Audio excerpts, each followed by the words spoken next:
ole thir tu le ngai thatu zong zong te is a vain ti bai ka buk ma sa tewa hei voi ni Good Friday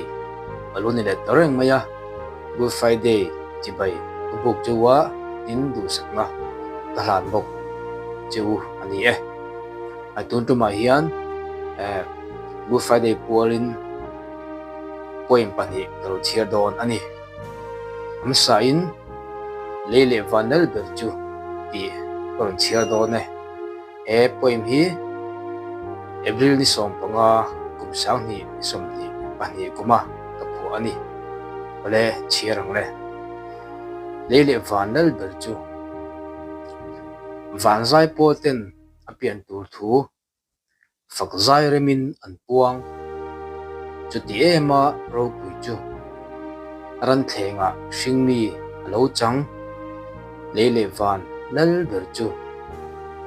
shing chan khovel a her lain lele van ni akop chatuan nun na thu puangin thu shil le tidam a akop lele van nal berchu siona neilo vanal fa isik vanga kheruk ani isolber angin anmanta dotin renga hek ani lele vanal berchu tienga vok na satak tuarin ama chantu anomlo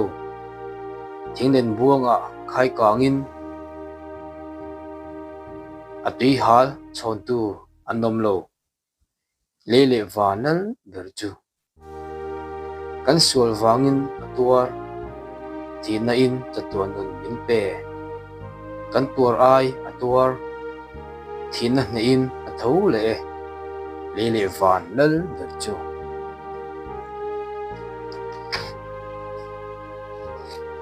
ole tuna chuan adang lo chia le nga tuna ka lo chia tur hi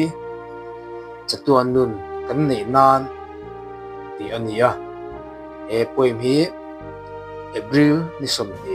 kumsang ni som ni kuma kapua ani thung amami ai khan kapum sanjok tina ani chu ole chiarang chatuan nun kan nei nan achuye